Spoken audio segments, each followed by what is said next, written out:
All right, well, let's talk about equity and equitable grading. What is it, and what's our definition for it? Right, that's ultimately what we're trying to figure out. Is what's our definition of equity? Now, I just wanted to throw out there as a reminder that we are working within a system, in the educational system. We are working in a system that was designed after the assembly line.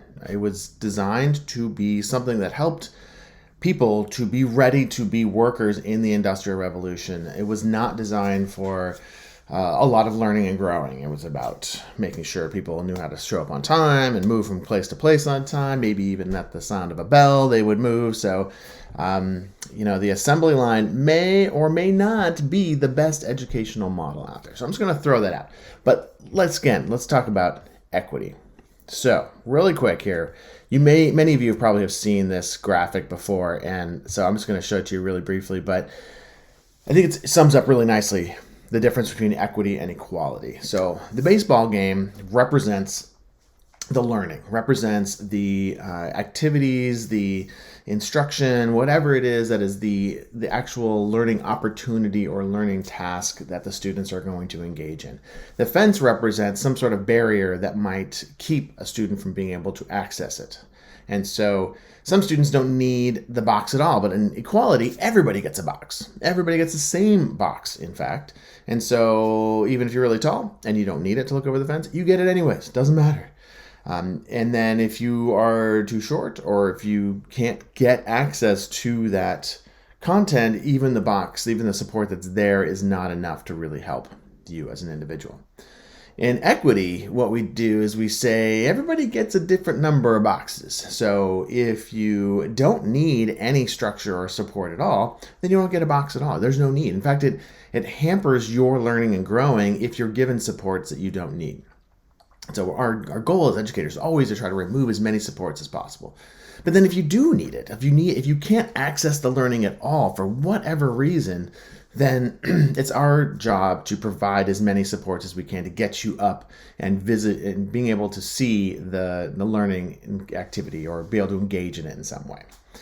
And then liberation is like, why is there a fence in the first place? Why are there boundaries and borders that are making it harder for anybody? What's the point there? So trying to get rid of some of those as much as possible is kind of the ultimate goal, right? That's our dream right there. But let's talk about equity. As I mentioned, we're going to talk about equity. So let's talk about the National Equity Project. They have a definition of equity that states that educational equity means that each child receives what they need, right? That's basically that middle version of equity up here. This one right there's. That's what the National Equity Project is talking about. Is they're talking about making sure that each person gets what they need to develop to their full academic and social potential. But how do we get to this liberation one? Because that's the one I'm pretty excited about. I think that sounds pretty cool. And I think the Bell Network is a much more elaborate definition, but they are starting to get to the point that I think is going to be helpful in making this shift.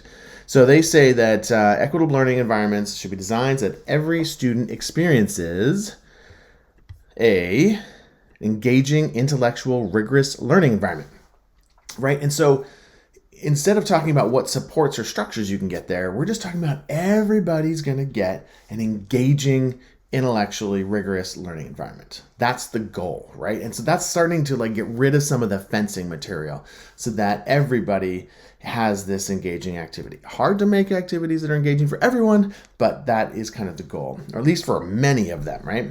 And variety of who it might be engaging for is really important. Meaningful, relevant work, right? Like we all want to do meaningful work. We all want to do things that matter to us and they're relevant to us. So that's really important. And then opportunities to set and meet goals, learn and recover from failure, right? Because that recovery from failure so important for everybody. It doesn't matter how fast you're reading or what kind of math equations you can solve. Doesn't matter. Being able to recover from failure is one of the most important things that we can learn in our lives. So I really like this network because, again, I think it's starting to take down that fence. If we're focused on recovering from failures, if we're focused on engagement, if we're focusing on meaning and relevant work, there's no fence there, right? Because that allows all students to get access. There will still be fences, but it reduces that fencing material, perhaps. All right. So, again, like I said, by the end of this lesson, I want you to come up with your own definition of equity. So those were some kind of equitable grading, I should say. And so those are some kind of pieces to throw in your puzzle there for it. What I'm going to do right now is I'm going to give you two people's versions of what they think equitable grading. And this first one's from Susan Brookhart. And so she says that equitable grading is that the grading should reflect achievement of intended learning outcomes. And what she means is that your grades should be a direct reflection of what you want your students to learn. That seems really straightforward, but oftentimes our grades include things that are not about the learning outcomes. They might be about punctuality, they might be about neatness, and they might be about other things. Could be very important, but it's not about the learning outcomes. If you want them to learn about the different types of plate boundary interactions, the fact that they have that they're late to class shouldn't impact that grade reflection. It should be something that just shows up about their understanding of earth science. So that's number one. Number two is that the primary audience for the message conveyed in grades is the students and their parents.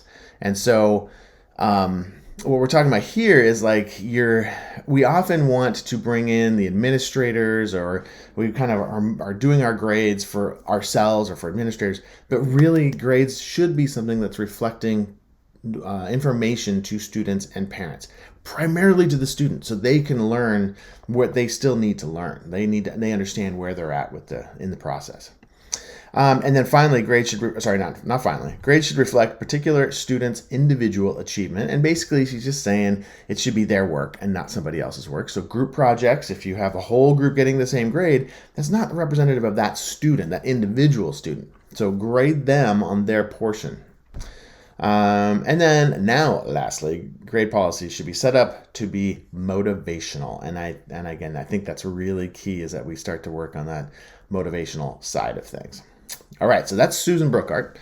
Now, Joe Feldman, who wrote Grading for Equity, he kind of simplified it down into 3 pillars, and he had some things in there that Susan did not. First, mathematically accurate. It should have accuracy to it, and that's one of the issues with the 100-point scale, is that it's not totally accurate. And then bias resistant. We're trying to take our internal bias out of it as much as possible. Not completely possible, but as much as we can. We're trying to take that out. Motivational for students, again, right? We talked about this, and so motivations for students is a really key piece. All right. So your reflection now is, which tenets do you agree with? Which ones do you not? Which ones do you disagree with? Why is that? What is your current grading system currently measuring, right? We talked about this in one of the previous videos, but what are you putting in that grade? And so do you meet all these tenets, or do you not meet these tenets? And then what is your definition? Ultimately, we want to create a definition that's going to work for you. Now, I'll share mine. Mine is in progress. Mine is not the same today as it was 3 months ago, and it probably won't be the same 6 months from now. So I just want to let you know I'm going to be making this upgrade on my learning, or my definition of equitable grading as time goes on. But here's what I've got at the moment. At the moment, I say that equitable grading is focusing on learning, growing, and motivation, not on ranking and compliance. So that is it's kind of my benchmark. So whenever I think about how is this evaluation going to work, what is my learning system going to be about, I'm thinking, is this about learning and growing? Is this going to be motivating to the student? Or am I trying to rank them compared to other students? And am I really looking at having them just be compliant and doing what I want them to do? So that's my personal definition. Go make yours, write it in the reflection, in the group discussion, and let's have a discussion about it. All right. Take care, everybody.